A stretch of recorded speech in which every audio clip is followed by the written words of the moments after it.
all go fine. Both of them? They all work out really well. I haven't ever had a problem. Oh, okay. You know, So you're a newbie, is that what you're telling me? no, I'm an old one that hasn't done it in 3 years. I did it for 7 years before that. So that's why I said I know what I'm doing. It's just I'm getting my first So one. one thing I'll have to ask you is to speak up. Okay. You may notice I'm wearing hearing aids. I hadn't So noticed. They look well. You know, I have a hearing problem. Okay. So if you mumble, I'll have to understand. ask you to repeat the question. That's fine. Can you understand me with this tone? Yes. Okay. Okay. Yep. You tell me. All right. Mr. Charles Petty, we are at the 12th Armored Division reunion, September 18th, 2004. I'm just going to go ahead and ask a couple questions from you and get started with where you were raised, what year you were born, and where you were raised. I was born in 1924, November 26th, and I was born in Chicago. Don't remember that. Moved to Urbana, Illinois, where my father was a graduate student, and that's my first memories. We then moved to Minnesota, where he was a professor at a small college in Winona, Minnesota. And do you have any siblings? I have two siblings, yes. A sister and an older brother and a younger sister. Good. Did you go to school, to college? Yes. Okay. Yes, I went to Wabash College in Indiana, and from there I went to the Army, and came back after the war to finish up there at Wabash. I spent a year at Caltech in Pasadena. From there I went to work for the government in Washington, D.C. I continued my graduate work at Johns Hopkins, where I graduated in 1956. That's great. What year was it that you went into the Army? 1943. And where were you? You were in Kansas? I beg your pardon? Where were you when you entered the Army? Well, I was a draftee. I had been 1 year at college. I was 18. And I was inducted at Fort Snelling, Minnesota, in Minneapolis. Basic training was in Camp Callan, California, Southern California. What do you remember of Pearl Harbor? How did it impact you and your family? Well, you know, it was a shock to everybody. My brother, my older brother, immediately signed up for the Air Force. I still had planned to go to college, and my draft board had a policy that if you enrolled in college, you could finish up that year. So I was excuse me, I was 18 in November of that year, so I continued on until the following summer. No, Pearl Harbor was a shock to everybody, I think, but we knew we were at war, and everybody was pretty much, all the young men at the time figured they would be called. So it was, it happened. What was your, do you recall what your first experiences were like in the Army? First experiences? Yeah. Well, What did you think about it when you went into camp? well, I don't know. It was a new experience, but you know, everybody was new in it, so we pretty well put up with it. And what did Yeah. you train in? Well, my basic training was in anti-aircraft artillery, 90 millimeter anti-aircraft guns, and that training continued for, I guess it was 18 weeks or something.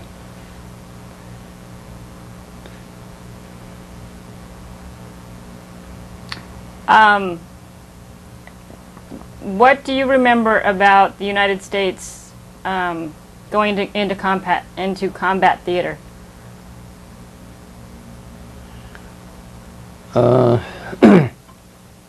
Could you repeat that? What do I remember about the United States going into combat theater? Mhm. Just your trip going from the United States into England. Well, okay, you're jumping ahead, I think. Okay. I was one of the ASTP Oh, you were? people. Okay. Yes. All right. I So apologize. you want to skip over that? No, absolutely Yeah. not. I wasn't aware. They didn't notify me that you were ASTP. Please Oh. tell me about your experience in ASTP. Well, after basic training, they gave tests and chose a group of us to go to the ASTP program, which seemed like a good idea. So I spent most of my time in what they called a STAR unit, which was in Ontario, California, at a junior college there. And we studied various technical subjects, and we marched to class and all that. And so it was in January when I was assigned to the School of Mines in Socorro, New Mexico. And that didn't last long, though, because the whole program was canceled in March. So we were notified we were going to Camp Barkley. Do you remember any of your professors and their impact? Not really. I guess I can't say that I do. And what was the name of the college in California? Do you remember that? It was Chaffee Junior College in Ontario. Okay. So where did you go from college? You went to Barkley.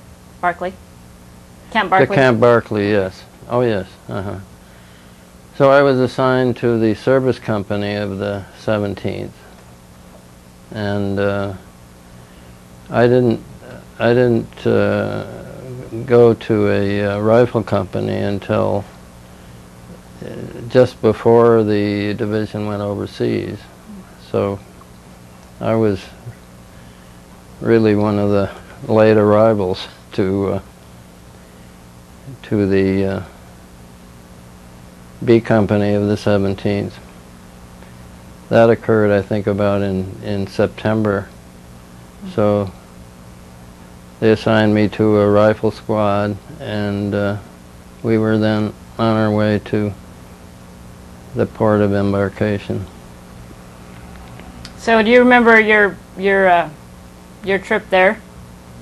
From Not a whole lot. I mean, it was a troop train, you know, and it took several days to get there, but and then we were there for a few days, I think over a weekend, before we got on the Empress of Australia to to go. We were supposedly going to France, but I guess others had probably recounted that story, that the vehicles were commandeered while we were en route. George Patton needed some vehicles. D-Day had already occurred, of course, and they were charging across France. So we had to get new vehicles in England, so we put in at Liverpool, I believe, and then went to the tent city, Tidworth Barracks, I guess they call it. Mm-hmm. So we were there for a few weeks, I guess. I'm a little fuzzy on the dates, but we lived in tents there. Got used to the idea of blackout and that sort of thing. One of our first casualties, I remember, was one of our men who got run over by a half-track in the blackout. Somebody was backing up in the dark and didn't see that there was somebody in back, so he was killed before we even got to France. So tell me about the buddies that you made during war. Well, I was in a rifle squad, and we had I guess there were a dozen or so there. Our squad leader was a regular Army staff sergeant who was, I think he was in the cavalry originally. Mm-hmm. Ed Geppinger was one of my best buddies there. He was also an ASTP person. We had camaraderie amongst our squad and others in the company. So tell me about your first experiences in combat, or your memories of combat. Well, you're jumping ahead again. Oh. Do you? Okay.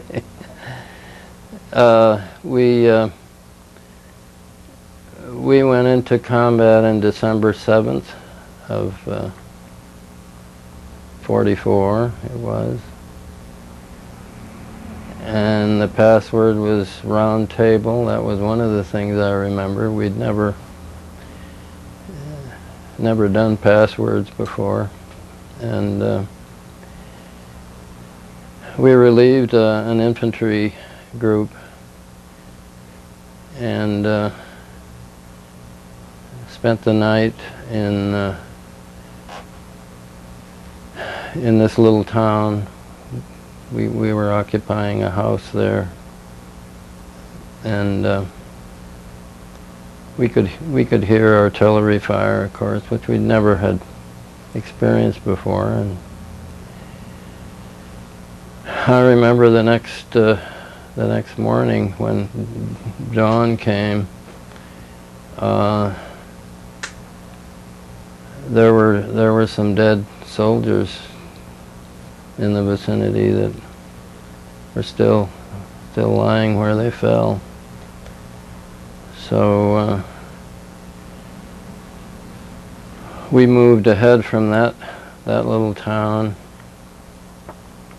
and we were moving in with a tank company, and I think the engagement where Colonel Meigs was killed was a very famous encounter, and our platoon was very close to that vicinity. And we all remember that event, and we were, under fire, and there was mortar rounds arriving, and several people were wounded and killed, actually. So we dug in for the night, and that tank was still burning all night long. So it was kind of a memorable experience. That was the first that I remember. That whole area where we moved into the Maginot Line region. Somewhat later, there was a night engagement in which we were going to move forward at night. Had never done that before, and what they did was put white tape on the back of the helmets, so that you were supposed to follow the person in front of you. And this turned out to be a fiasco, really, because part of the engagement was going over a fence. It was either a fence or a hedgerow or something. And so when people got over the fence, then they would run to try to find the one in front of them. Well, when you got over the fence and you looked around, you couldn't see the one, you know, he was far away, so we all ended up in different groups. We weren't with our squad, and I think I was even in a different company. And we were told to dig in at this advance. And when dawn broke, we were looking around, and there were these huge Maginot Line structures, you know, gigantic, kind of dome-like things that, you know, they could house all the troops in there and everything. And so this was kind of scary, because we had no idea, you know, were there Germans inside these things or what? But fortunately they weren't. So that was another kind of a weird experience. So that was that first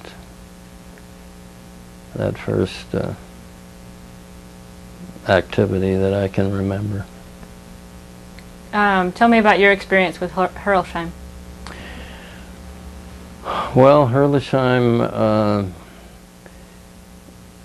we were in a very large field on the 16th of January when we were, I've learned since, we were headed toward Offendorf, which was the objective that day on the 16th.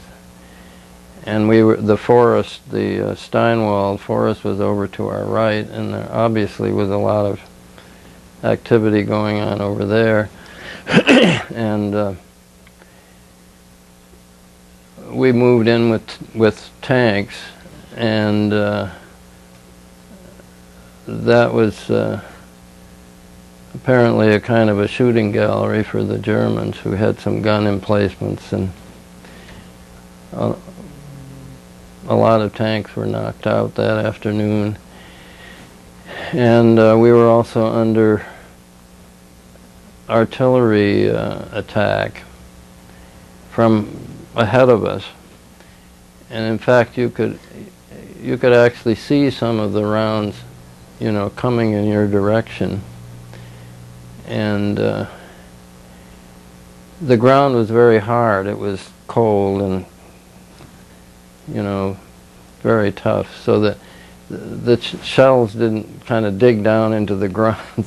They just sort of exploded when they first hit.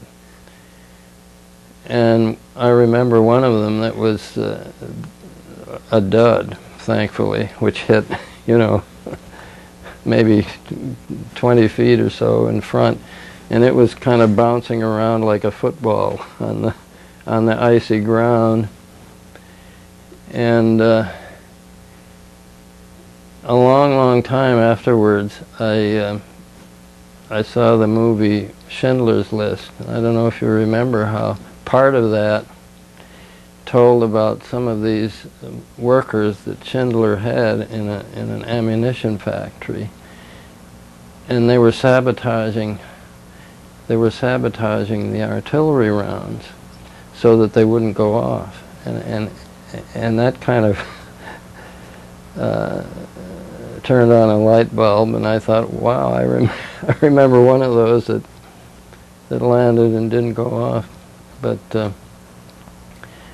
so that was that afternoon we we didn't get very far, and we were told to dig in for the night, and of course the ground was kind of difficult to dig into. I mean, your entrenching tool had to kind of get down through a foot or so of very hard, kind of rocky stuff, and then you could dig a pretty good foxhole. So we spent the night dug in there, and the next morning they said, you know, well, our new objective is going to be Herlesheim. So, and we don't expect a whole lot of opposition, but we're going to attack. They attacked, you know, kind of like at daybreak, and so we went in, and initially it was pretty easy going. There were a large number of Germans who surrendered right away in the outskirts of the town before, you know, just in front of the buildings. They had dug in a bunch of foxholes and essentially in a defensive position there. So, but this was apparently the kind of the home guard people, you know, older troops who decided they were going to surrender, and so there were substantial numbers who kind of came out, surrendered, and they were herded back to I forget the name of the town now. Wiersheim, I think, is where the rest of the. So we then proceeded into town, and we were going, you know, house by house, and then sometime, I don't know, it might have been midday or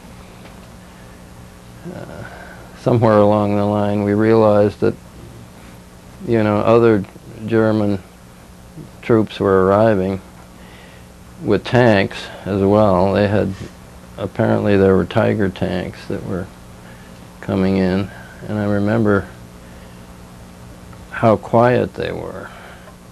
They moved along and just kind of, you know, you heard this sort of a humming sound, and you could hear the treads kind of going clink, clink, clink, because I guess they had Mercedes motors or something in them, so they were, compared to our tanks, which were unmistakable in their noisiness. But so we got part way into town, and then came nightfall, and it was kind of confusing. There were people, you know, who were holed up in houses, and one our squad was told to go on a night patrol to kind of find out essentially how far the Germans had penetrated into town. So our objective was to kind of go along the street in the dark and kind of see what we bumped into. So we went not too far before we did bump into to a German gun emplacement, and our platoon sergeant, Sergeant Curry, who was in charge of this patrol, was pretty quick on the uptake. He heard a password was passed from the German sentry, and they didn't use a procedure where they said halt and then asked for the password. They just kind of gave the password. Well, he just gave the same password back instead of having a countersign, you know, which is different from the password. He kind of pretended like, you know, he'd forgotten what the countersign was, and he gave the password. So that kind of apparently confused them. And our squad leader, Pierre Serval, used a little bit of German that he knew, and he said, "Kommen Sie her." And one of the Germans responded by walking partway across the street, and it was very dimly lighted. You know, there was, I don't know, maybe starlight or something. You couldn't see too closely, but he came across, and Pierre was ready to fire with his grease gun, and which is not a terribly reliable weapon, but he fired, and it only fired 3 shots. It was a kind of a wham, wham, wham, and then the gun jammed on him, and he hit this German, who retreated back across the street, and then the burp gun, which was up on the corner, let go at us, fired up, kind of up in the air.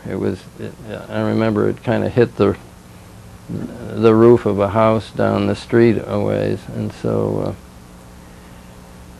we decided it was time to get out of there.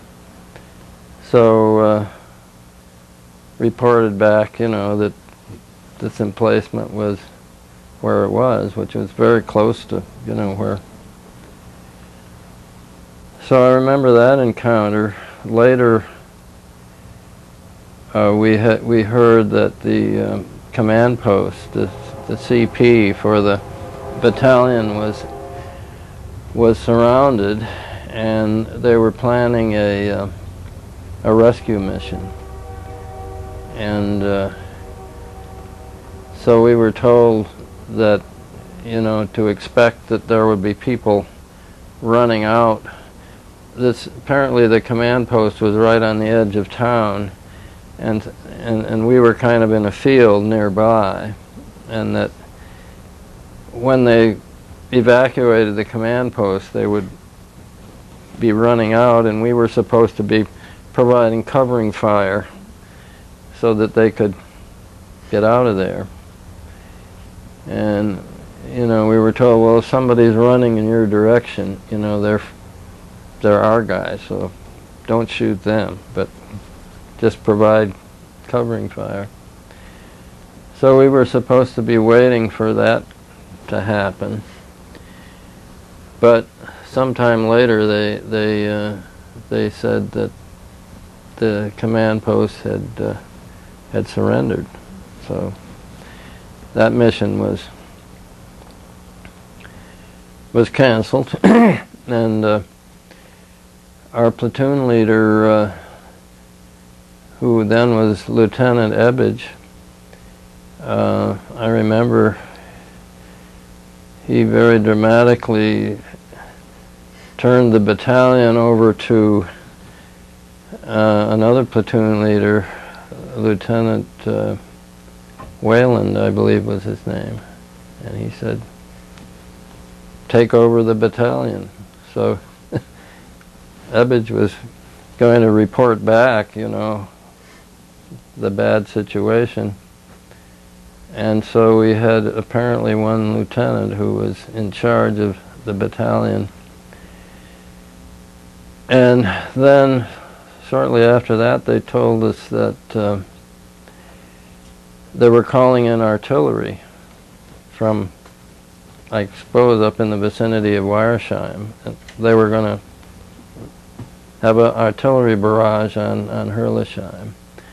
So we were instructed to find a secure spot,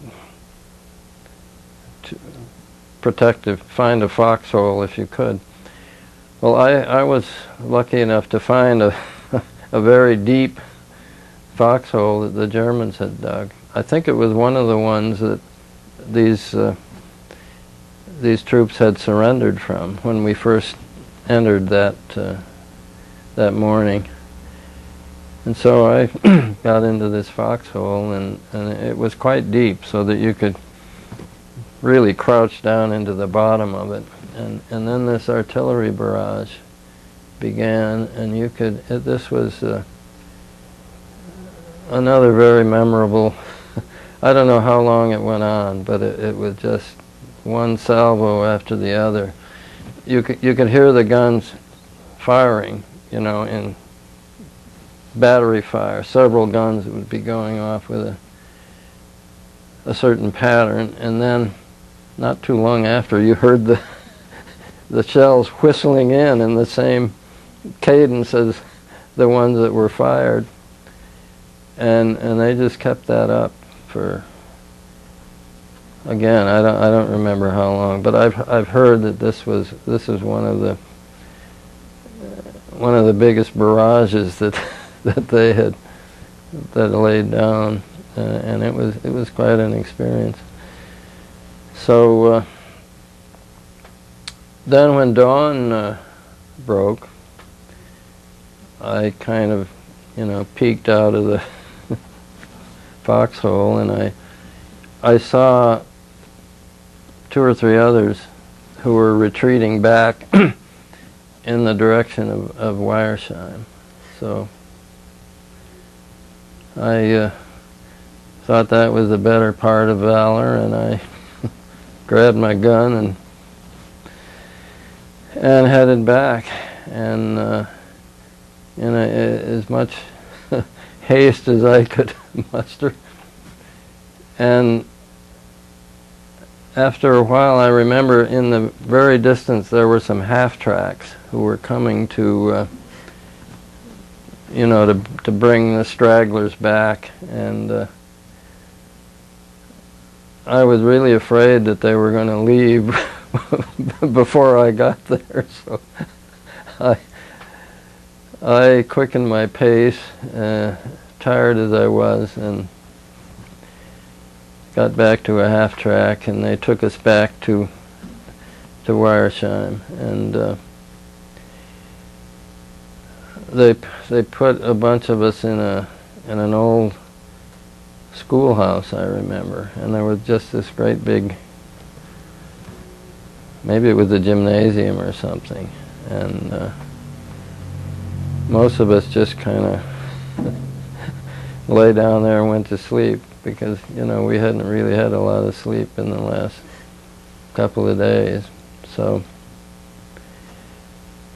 I don't know how long I slept, but it was after that they were preparing for a counterattack from the Germans, and everybody was getting ready for that. And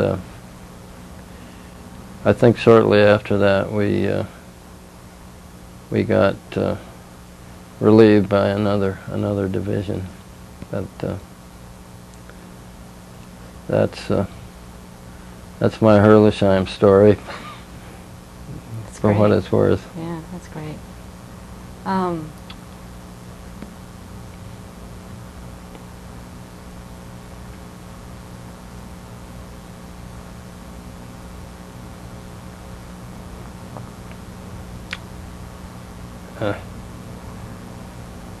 So next question. Okay.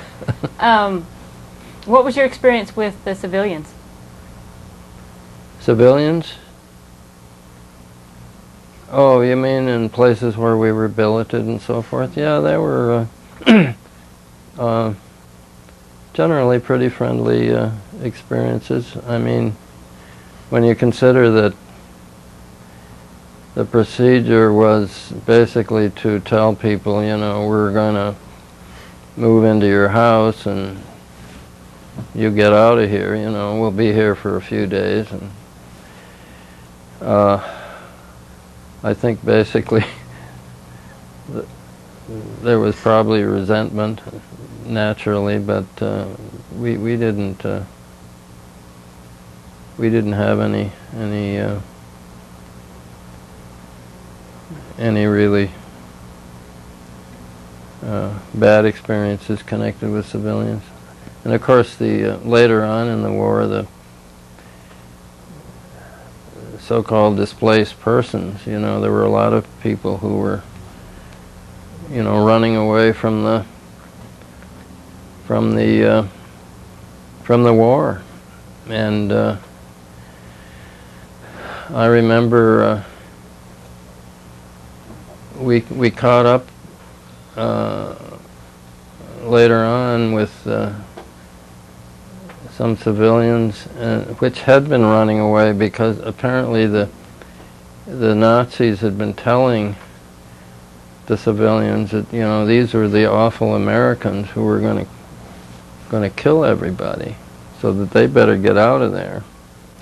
And so there was this one woman I remember who came up to us and she looked at the group of us, you know, young kids, and she said, "You're just babies."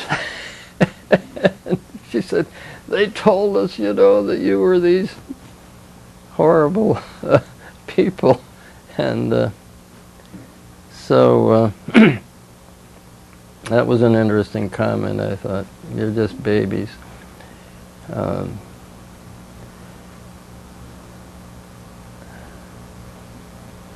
And we were billeted at one house in Alsace where the people had a son who was in the German army, and they were very friendly to us, and they said it was their hope that their son would be able to surrender to the Americans and not get sent over to the Russian front.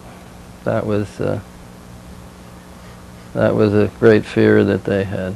But so by and large, I would say we had pleasant encounters with civilians that we ran into.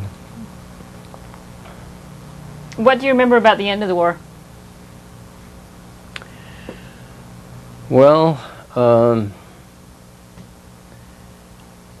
I guess everybody was not wanting to be the last casualty in the war on the last day. Although I guess there were some in the 17th who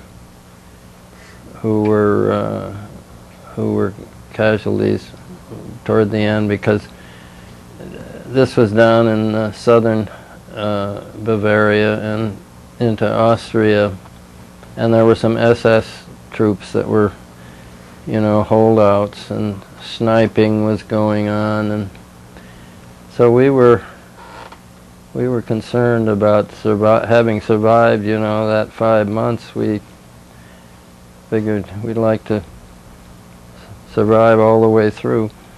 There was a big hospital, German field hospital that was overtaken. I believe it was the town Rosenheim, and all of the local inhabitants were out standing by the curb as, you know, the vehicles rolled by, and the officers at the hospital were came out and kind of formally surrendered the hospital to the Americans, and it was a kind of a festive sort of thing. You know, everybody knew that it wasn't going to be long before the war was over. This was just a few days before. It's kind of an interesting sidelight. I have a neighbor later on back in Massachusetts, on a couple who lived just a few doors away who were little kids in Rosenheim.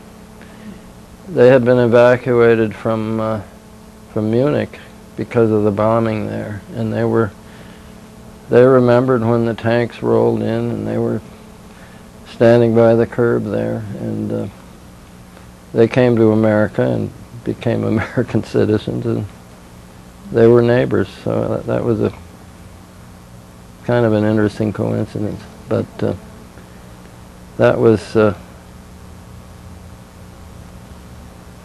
basically, I guess we ended up in Kufstein, which is in Austria, a couple days later. So that was a good feeling. Tell me about your experiences in occupational duty. Well, I got assigned as a, basically was kind of MP duty in Augsburg, which had been a totally bombed out city in Bavaria, and we were we had our quarters were in I think what was the old police headquarters or something, and we were kind of doing patrol work, and you know, we ride around in jeeps, and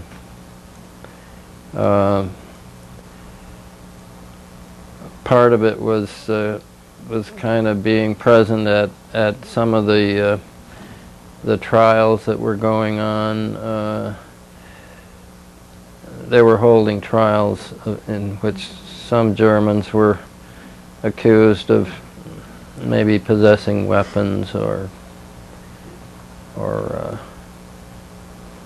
perhaps, you know, being collaborators or prison camp people or something. But these were military trials where they had some American officers who were presiding, and they. So I went to one or two of those, and we had our meals in the Ratskeller, which was down in the basement of the city hall, which had been all bombed out. But this was quite a posh place. You know, they had tables with tablecloths on the table, and they even had a little string quartet that was playing for the diners down there. So it was, and although it was GI food, apparently they had some German chefs in the kitchen who were making it sort of non-GI food. It was quite good, actually. So, and that was I was there for maybe just a couple weeks, but I didn't have enough points for an immediate discharge, and in fact the war in Japan wasn't over yet, so I was one who was chosen to go back to the States and then go on to Japan. So I was lucky in a way that I, you know, didn't have enough points, because I got on the boat in August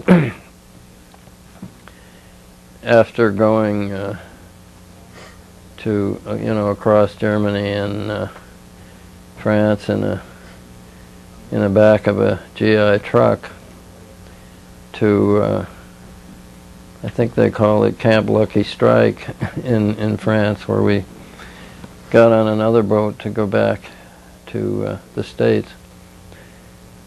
And so when the A-bombs were dropped, we were on the high seas heading back. So by the time we got to New York, it was, I think it was right on VJ Day when our boat put in at New York. So again, I was lucky that I got back sooner than a lot of them did, because I was sort of scheduled to go to the other theater. So basically, I guess that's my story. I knocked around for another 3 or 4 months waiting to get discharged. I ended up in Galveston, Texas, and was discharged in January of '46. So. Did you have any experiences with concentration camps? Actually, our company, got very close to the Landsberg concentration camp, but the group I was with, we didn't actually go in there. We did see a lot of the people who, the captives in the concentration camps were quite plentiful. They had these kind of prisoner uniforms, the striped uniforms, and so there were, many of those just kind of wandering around in those days. But no, I didn't go into any of the camps, and of course we heard about them after the war. It was being publicized at the time. Any more questions? Yeah, let's just talk about your experiences after the war. You finished college? Yes, I finished up at Wabash College. I went to summer school and managed to finish up in 1948, which was 2 years beyond what I would have finished up in. So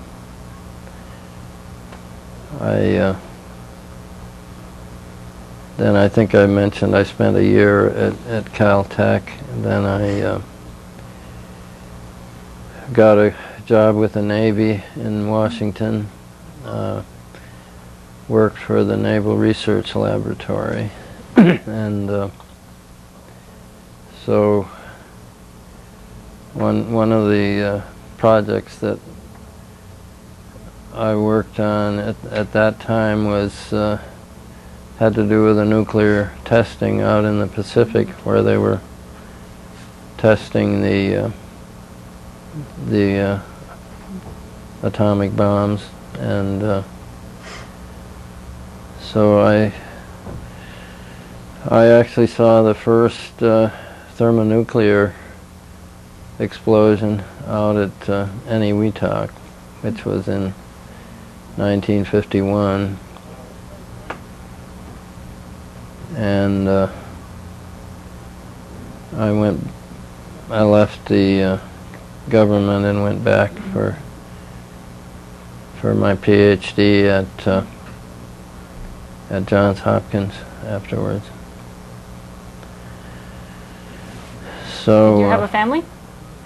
Yes, I met my wife when I was working for the Navy in Washington, and we both went to Baltimore when I was in in graduate school there, and I got my PhD and she got her PhD, which was known as putting hubby through. So even though I still had some GI Bill coming in, she worked while I was a student. Our first child was born in Baltimore, and then we moved to Massachusetts after I got my degree, and we have 2 other children who were born afterwards. Well, great. Our time's up, so I'm just going to end it here. I appreciate your time and your experiences. They will be very helpful. Well, it's been my pleasure. Thank you. Yeah. Thank you.